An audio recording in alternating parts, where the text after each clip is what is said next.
Thank you all very much this morning for joining us on this conference call on the census. We are going to just get started now. We know that there are still some people joining, but recognizing that we have members of Congress that will be speaking, we want to be mindful of their time. My name is John Yang. I am the Executive Director of Asian Americans Advancing Justice, AAJC. As many of you know, we are co-chair along with Naleo on the Leadership Conference for Civil and Human Rights, as well as sitting on the U.S. Census Bureau's National Advisory Committee for Race, Ethnicity, and Other Populations. At the outset, let me provide some ground rules for this call. This call is being recorded, so to the extent that you have colleagues that want to listen in on the call or hear the call later, we will provide a link to that recording, I believe. It is a closed call and it is not meant for press purposes. We will have an ethnic media briefing next week for the press, and we will share details after this call. There will be a question and answer period at the end. So if during the call you are on the GoToWebinar platform, please use the questions box to submit your questions. If you are on audio only mode on your phone, please raise your hand and we can unmute you at the appropriate time to ask your question. We certainly look forward to answering your questions at the end of the question and answer period. And what we are going to do on this call today is obviously talk about what the state of play with respect to the census, what has happened and what we expect to happen, and then hear from our members of Congress, Representative Judy Chu, who is the chair of the Congressional Asian Pacific American Caucus, as well as Representative Grace Meng. Both of them have been very fierce champions for our community on the funding of the census, as well as to make sure that the census is fairly and accurately conducted. So let me start by just giving a quick overview of where we are. As you know, on Monday night at 9 p.m., the Commerce Department issued a memo indicating that it would add a question on citizenship to the census. This is coming at this time because the Commerce Department is required to submit the list of topics and questions to Congress by March 31st. This question was added at the request of the Attorney General Jeff Sessions from the Justice Department. His purported rationale was to assist in the enforcement of voting rights laws. In the memo by Secretary Ross, he indicated that he thought that the request by the Justice Department was appropriate and well-founded, and he found that there was not sufficient data to justify any concerns with respect to the decrease in the number of responses with respect to the census.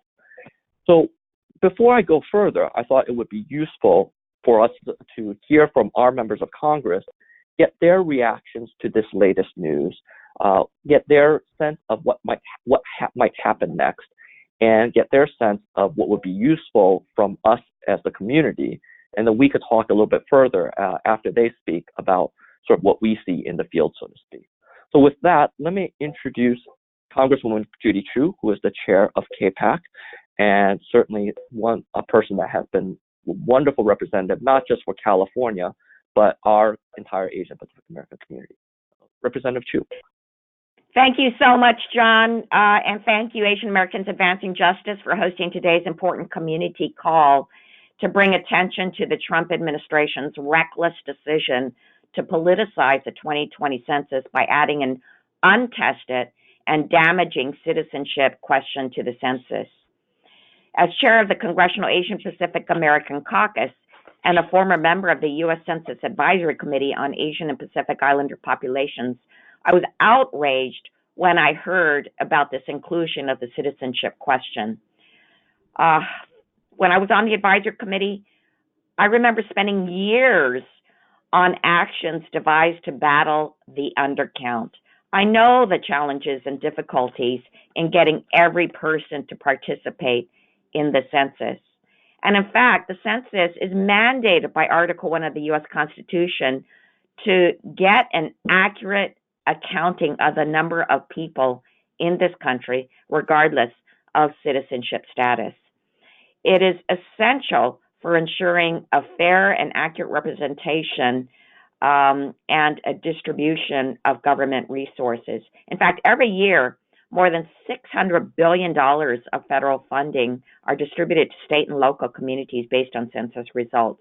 That's money that's used for everything from school lunches to senior citizen centers to new roads, to new hospital construction. The data from the decennial census informs these very critical funding decisions, and it also provides a snapshot of the total U.S. population that determines how congressional seats are apportioned. For the Asian American and Pacific Islander community in particular, the census provides us with our largest source of disaggregated AAPI data, which is so critical to understanding the diverse needs of our community. I am deeply concerned about how the inclusion of this untested citizenship question will suppress participation in the 2020 census and disproportionately impact communities of color. In fact, it was just last week when I raised this topic directly with Commerce Secretary Wilbur Ross when he testified before the House Ways and Means Committee. During the hearing, I asked him about the potential inclusion of the citizenship question and asked whether the question had been tested and studied over a multi-year period the way that other census questions are. At the time, Secretary Ross said the citizenship question was still being reviewed. He acknowledged the fact that there were many questions that advocates had about this particular question and about the accuracy and the suppression of the responses.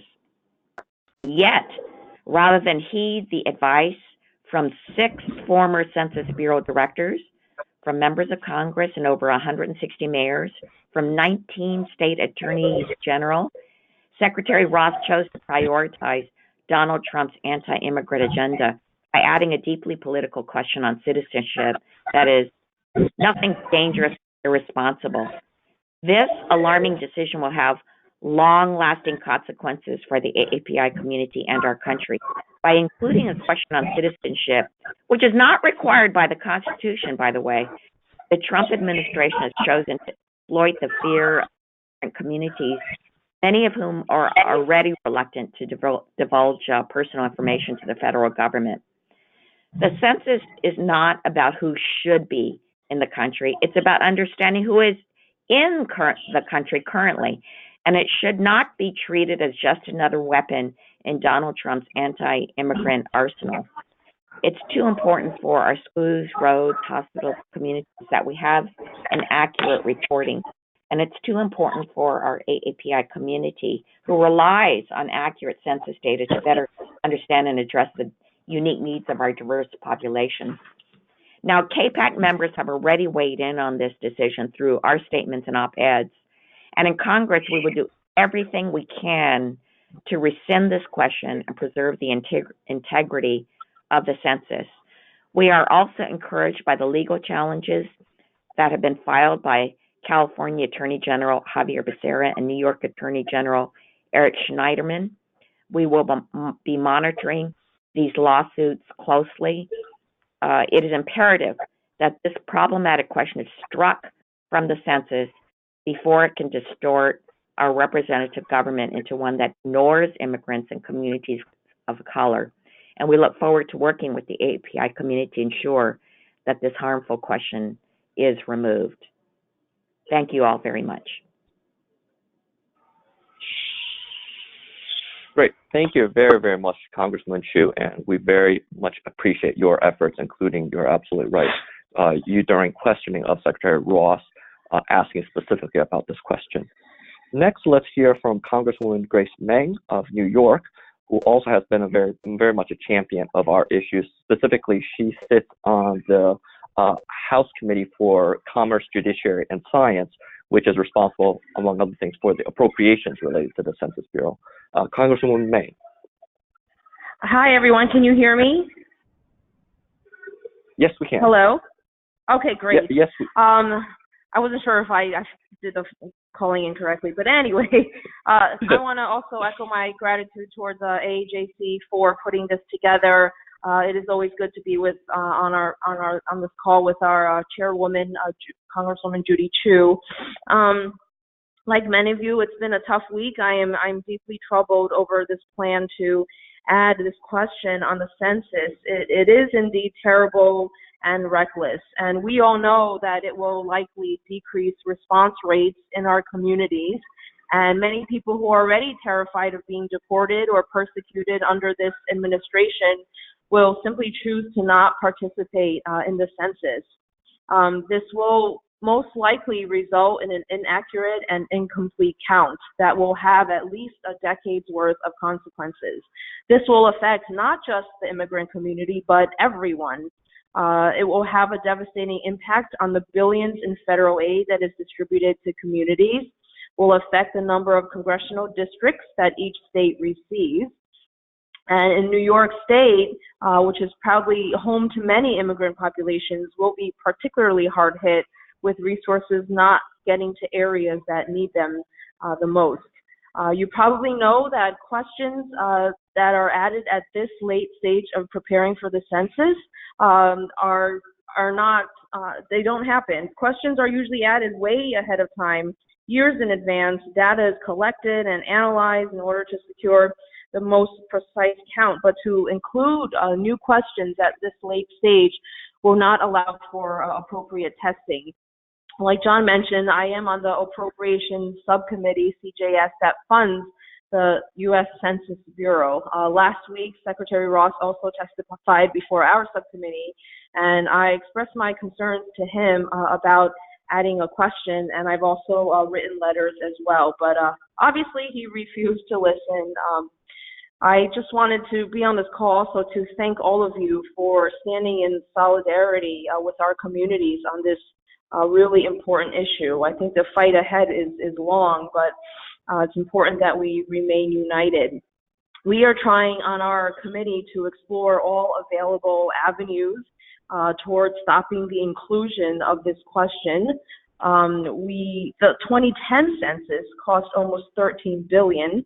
In the recent omnibus spending bill that the president just signed, Congress appropriated more than $2 billion for the Census Bureau just for fiscal year 2018, and we're likely to spend more next year. And in the past, the president's budget requests have not sought adequate funding. In the last two budgets we submitted to Congress, and we hope that we can find partners across the aisle who are willing to adequately fund this 2020 count. But, you know, there have been many letters from Congress members. We've had in New York our local elected officials weigh in as well. And what we've found is that we still need to further educate the community. We've done had a lot of conversations just in the past week educating our communities on why the inclusion of the census is bad. A lot of our community leaders don't necessarily fully understand that. So we're trying to get that into the various ethnic media and social media websites as well. There is currently legislation. Carolyn Maloney, Congresswoman from New York, has legislation to, in general, prevent late questions added to the census. Jose Serrano is the ranking member of CJS. He will be putting forth legislation for the 2019 bill that would prohibit funding going towards the census if it includes this question. So those are sort of the legislative updates so far. There may be more bills coming out, but just wanted to give you an update so far. Thank you very much, Representative Mang, and thank you for all that you're doing. I think it's useful also to talk a little bit about some of the facts related to the census, why this has happened. Certainly, both of our members of Congress have talked about the importance as it relates to political apportionment, as it relates to federal funding, and as it relates to business decisions that affect our community.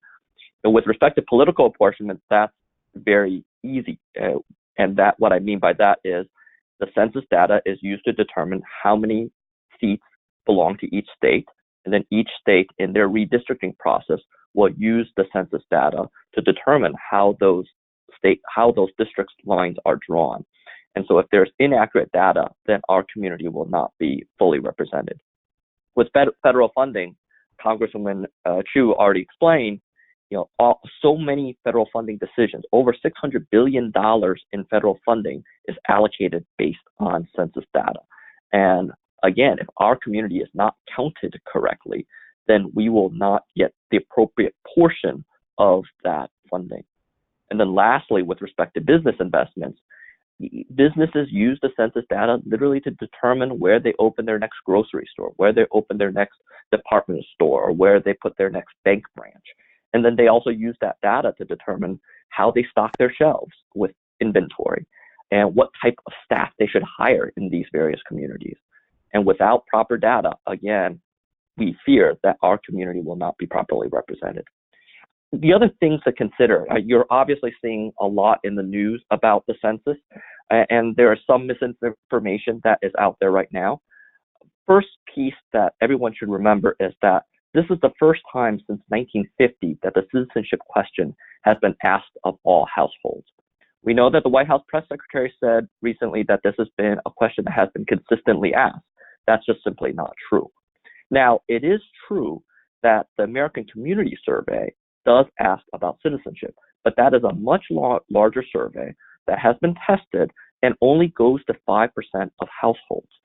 So that is a very different proposition than adding this question at this late date, as both members of Congress stated, that is untested, go to all households. The second aspect that's important is that this is a new question that was not included in the 2017 topics that the Commerce Department submitted to Congress. What is supposed to happen is if there is a new question or a new topic being proposed by the Commerce Department, then they need to justify the change. And their memorandum, which I would encourage people to read, and is filled with contradictions and inadequacies, does not justify this change. There has been no testing done, and they try to reverse the burden by suggesting that the community, and they call them us stakeholders, which we are, has not provided adequate data to show that there would be harm done to the community. The problem is they have the burden reversed. The burden is on the Commerce Department to show that their testing would show that there would be no harm done to the community. But as both members of Congress said, no testing has been done. And to suggest that the lack of data is somehow a reason to go forward with this is a contradiction. Rather, the lack of data is a reason not to include the question. That the final piece is their so-called justification for the question, which is at the request of the Justice Department.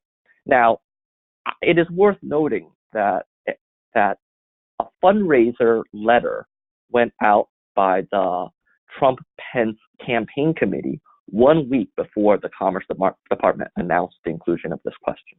In that fundraising letter, they basically asked, do you stand with Trump in asking all Americans on the census about citizenship? So the census is not supposed to be political. It is supposed to get fair and accurate data. The fact that they have politicized it, the administration, the campaign committee has politicized this, gives us obviously great concerns about how the census is being used. And let's be clear about this voting rights piece. It has never been required that the census decennial data be used to enforce voting rights. In fact, the voting rights laws that we know came to being in 1965 after the citizenship question was eliminated. So to suggest that any of this is necessary is just simply wrong. I know that the members of Congress may have to leave shortly, so I want to give a chance for people to ask them questions. There's going to be a couple of different opportunities for us to participate. One is the Census Bureau will put out a notice and comment about this additional question. And so that will be an opportunity for us as a community to respond to that notice and comment and submit our comments about why this is hurtful. Second is that this report goes to Congress. And so our members of Congress will have oversight over the Commerce Department, should be asking them questions, both them and both the Commerce Department as well as the Justice Department about how this question came into being. And as Congresswoman Meng and Congresswoman Chu both said, there's legislation being contemplated. I know Representative Meng has been talking about legislation. We really appreciate the efforts that she has taken along these lines. Senator Schatz also has introduced legislation in the past that I expect will be reintroduced. Senator Hirono along with Senators Menendez and Senator Booker, also has legislation. So that's certainly a place for all of us to be supportive of to try to get additional co-sponsors. And then lastly, and then I'll yield to questions, as it were, is that there have been lawsuits filed. The California Attorney General has filed a lawsuit. New York Attorney General, along with other states, is expected to. NAACP, not simply on the citizenship question, but has filed a lawsuit on census undercount. And other organizations are considering lawsuits as well. So let me stop there and have people ask questions as needed and as appropriate, and give everyone a chance to respond and react. Hi, everyone. Thanks for joining us. If you're on the GoToWebinar platform, you will see a questions box. If you have any questions, please enter them there. And if you are on the phone only, on audio only, you can also raise your hand with the star key, and we can unmute you so you can ask your question. Thank you.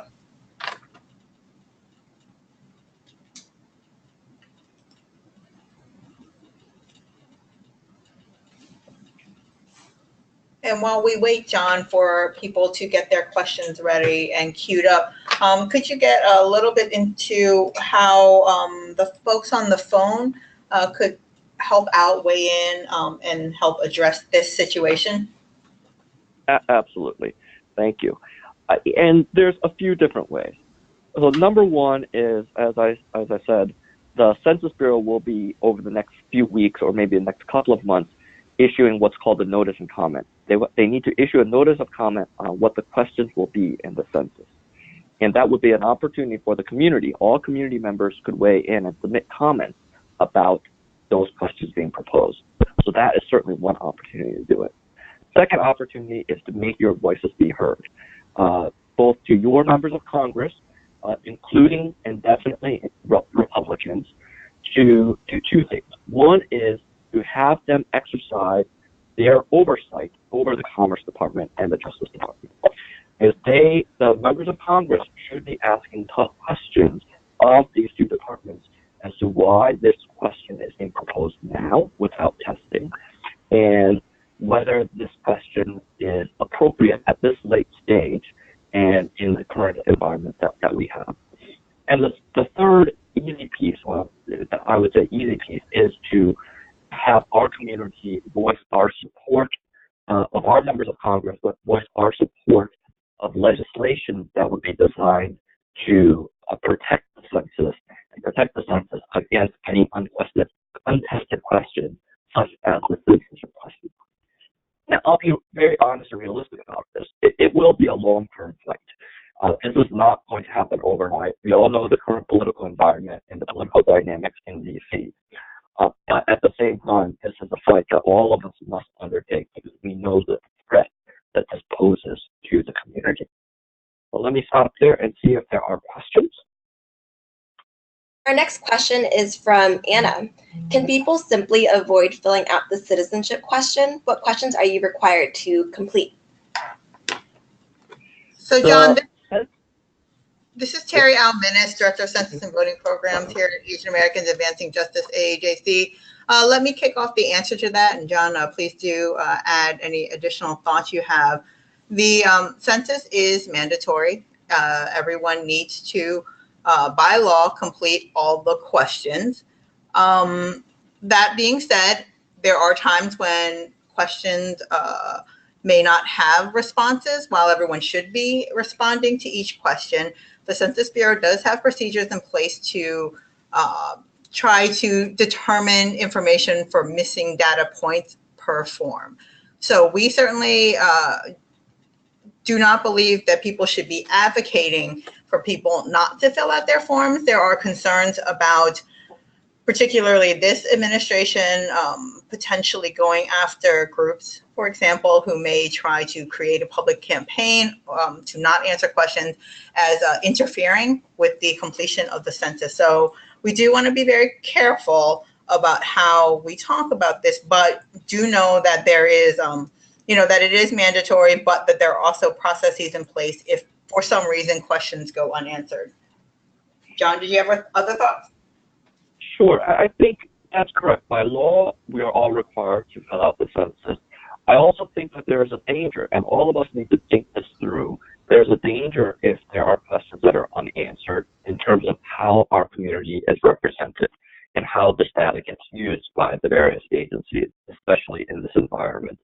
I think the greater challenge that all of us will have if this question moves forward is to make sure that our community still continues to answer the census, period. Because again, if we don't answer the census and our community is undercounted, that means that our community will be undercounted, underrepresented, and underprotected in everything that we do. Thank you. Our next question is from Suzanne. What's the best way to answer this question? What's wrong with asking about citizenship? Everyone should be a citizen. Well, here's how I would answer that. Is the census requires the actual enumeration.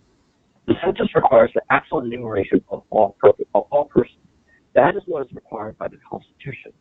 If there's any question in the census that will produce an inaccurate result with respect to the enumeration of all persons, it should be treated with extreme care and sensitivity. The problem here is that this question is completely untested and can very likely lead to that an inaccurate result with respect to the actual enumeration of all persons. So it's not a question about what's wrong with asking about citizenship. Now, we can get into a debate about that, but the constitutional mandate of the census is counting all people. And that's going to be frustrated by this untested question at this late juncture. Hi, John. This is Terry again. If I may add just a quick thought too.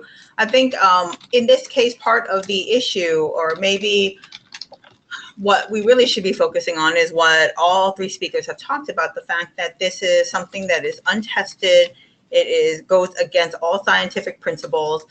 This is something that is going to raise cost of taking the census, and really, frankly, wasted millions of taxpayer dollars in all the testing that has occurred throughout the decade to date, because all of that information now is useless or obsolete, if you will, because we are talking about a different form. So I think the question is, at this point, it is, rather than getting drawn into a rabbit hole around, should we ask about citizens, should we not? I think it's the 2 points to really think about is A, the census already asked about citizenship via the American Community Survey. So we're already collecting the data in something that has been properly tested.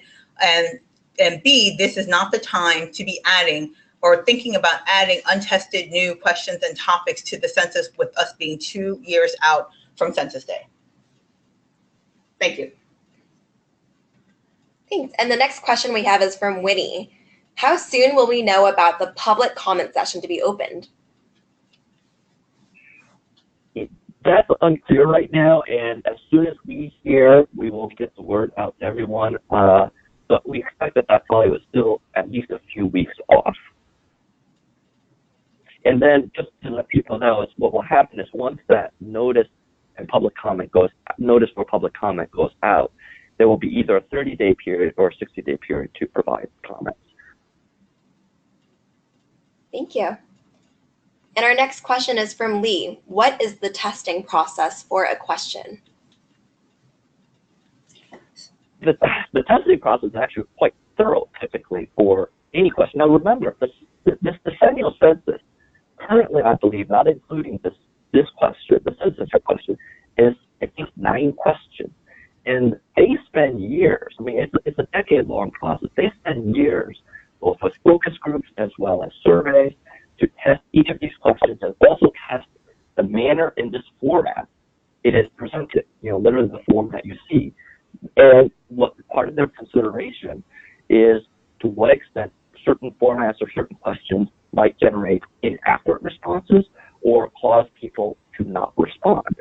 Now, it's interesting also to note that last year, when Secretary Ross was asked about the addition of a question about LGBTQ status on the census, Secretary Ross responded in part by saying that he was very concerned about adding additional questions because adding additional questions drive down the response rate for the census. So we find it troubling that now he is adding an additional question without doing any testing as to what he already has recognized, which is the potential effect on that response rate.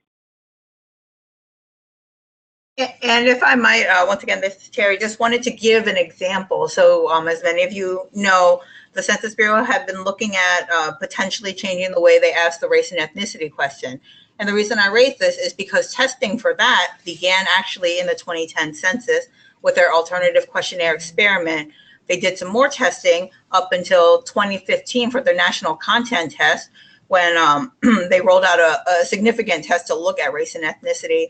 And I say all that just to show that the testing process is, as John mentioned, very thorough, and it spans quite a long period of time to make sure that every aspect of the question that's being asked does not have some sort of unintended and harmful consequence. And perhaps the simple way to answer that also is we are 2 years out from the actual census. That is not enough time to do adequate testing to determine the effect of this question. And the question is, how much more would it cost to do testing for this question? And as Terry suggested, it would cost millions more dollars for an unnecessary question.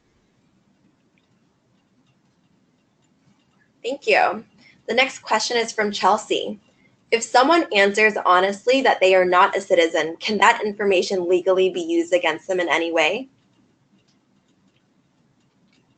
Absolutely not. Title 13 protects the information provided to the Census Bureau, and it is quite explicit that the data collected through the census is to only be used for statistical purposes, and it may not be used against anybody in any type of legal enforcement action.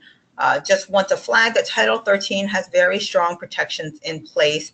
Anybody the enumerators who collect the data, I can say as somebody who had to get sworn under Title 13 last decade to go along and do some ride-alongs, if you will, when enumerators were going around knocking on doors, you are under severe penalties if you were to break that confidence. So that information may not be used against people who are responding. Thank you. And the next question, there's two similar questions that I'll ask together. The legislation that you had referred to, John, stopping the census, the citizenship question from being added to the census so late in the game, if it passed, would that apply to the issue at hand, a citizenship question for the 2020 census? Or is it to prevent in the future other questions being added later in the game? And also, what's the chance of a legislation being passed? Can the midterms offer hope, or will that be too late? To answer the second part first, the midterms do offer hope, and that is correct. Not to sort of overstate it, I do think that the midterms are critical to these efforts. With respect to what the legislation would actually do, frankly, in part, it will depend on what that legislation actually is. There's different pieces being offered right now. All of them, though, I can say, all of the ones that have been talked about by Representative Bang, introduced by Senator Schatz, introduced by Senator Hirono, those would prevent the citizenship question from being added to the 2020 census. Thank you. The next question is from Tina. So post-census, will 2020 results, if skewed, be adjusted with available 5-year ACS figures? Or is this even a possibility by statisticians? That's a good question. And, I think sort of Secretary Ross suggested that they may be able to account for any statistical undercount. But there's a couple of things that have to happen. One is, by law, they are supposed to get an actual enumeration. So what that means is that if people do not respond, the Census Bureau will send out enumerators. They will look at administrative records. They will try to account for any addresses, any households that are missing. So number one is that will drive up the cost of the census in an environment in which the budget is already difficult. Then number two is, I don't think American Community Survey data, and Derek can correct me if I'm wrong, I don't think that data would be used to patch any hole, so to speak. Now, would they try to use various data to sort of project any missing numbers? Potentially, but I frankly, then we are starting to get into a rabbit hole of what I would call a failed census looks like. So just to add, the Supreme Court has weighed in and said that, you know, statistical sampling may not be used to adjust the actual enumeration of the census data, and along the lines with the American Community Survey. So the American Community Survey is actually weighted by the census population total. So it would be very circular to say, you know, the ACS is weighted to the census, and then we're going to use that, you know, number to then fix the census number. So I would have to say that I think that that is not likely to happen. But certainly, you know, I think that this is just from a common sense standpoint, and not, I do not play a statistician on TV, and I am certainly not a statistician in real life. Thank you. The next question is from James. Weren't census data used against Japanese residents for purposes of internment? So let me talk about that a little.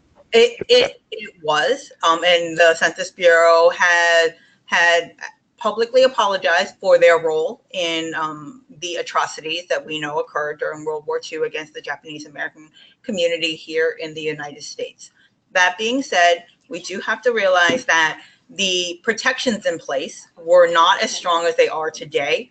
And in fact, the reason, or one of the reasons why our protections are as strong as they are today with respect to privacy and confidentiality of census data is precisely because of what happened in World War II against Japanese Americans. So I think that it is, you know, certainly instructive to know that these things have happened, but I think equally instructive to know that that atrocity was, you know, recognized, and legislation was put into place and protections were put into place to ensure that such atrocities could not occur again. Thank you. And we have one more question. Will Advancing Justice AAJC be leading a sign-on comment letter that other advocate groups can sign on to? Absolutely. I would expect so. I would expect so, certainly. We look forward to working with all our partners at the national, state, and local levels. We know this is something that is of deep concern for everybody on the call and for more beyond those who are on the call. This is a, you know, a scary moment for our community, but to highlight again what John said, what Representatives Chu and Representative Ming had said, you know, the importance of census data cannot be overstated, and this is information that is going to live with us for 10 years and impact everything from how we plan and do our work to the type of funding our communities get to be able to receive the services they need, all the way to redistricting, to reapportionment. Our democracy, you know, stands, you know, at a potential precipice here. To get destroyed, not to be overly dramatic, but I think, you know, just to really highlight that a lot of the work that we do is at risk now. So, you know, this is why we are just starting to fight. This is why we know all hands must be on deck to try to make sure that the folks who can make change and make decisions, in this case, we are looking to Congress for a legislative fix, you know, take what power they have to be able to enact the changes we need. And the last thing I would just mention is that, you know, this issue has always been a bipartisan issue or a nonpartisan issue. The reality is census data helps every American. There is no red, blue, Republican, Democrat, you know, slant, regardless of what some may be trying to paint. The reality is, you know, this question being added and the fact that the, you know, the accuracy of the upcoming census is now in question is going to impact everybody. And we know that we have had many, you know, supporters on all sides of the map in different sectors, really rallying around the fact that this question, this citizenship question, should not be on the 2020 census. And so we will all work together and fight together to make sure that we do what we can to get this off. Thank you. It looks like that's it for questions that we have. As a reminder, if you're on the GoToWebinar platform, you can ask the question in the question box. Also, if you find that after this call you have questions, we have contact information up on the slide. You'll see Terry's email address. If you have any questions, please don't hesitate to contact Terry. And also next week, we'll be planning an ethnic media briefing. For more information on the briefing, you can email Michelle Boykins, whose contact information is also on the slide. John, is there anything you'd like to add before we close? I think the only thing to add is that this fight is just starting. As a number of the speakers made clear, there are a number of different avenues for this fight, and that certainly we all recognize the importance of this. And so we certainly ask all of you to stay tuned and watch for alerts with respect to how different people, different organizations can lean into this fight. Certainly, we welcome suggestions or ideas that you see here. If there are specific issues that you are hearing about that you are not sure how to answer, certainly we have fact sheets that can help. But it will require sort of an all-of-community response. The last thing I would add is let's not lose heart, let's not lose faith in the importance of this and give up, because we cannot afford to lose this data and not have our community be counted, because this is just a fundamental aspect of our democracy that we need to protect. Thank you. Thank you. And thank you to our speakers today, Congresswoman Chu and Congresswoman Meng. With that, thank you everybody for joining us today. Please be on the lookout for more information as we develop it. And once again, this is Terry. Please do reach out to me if you have any questions or want to talk about this any further. Thank you and have a great day.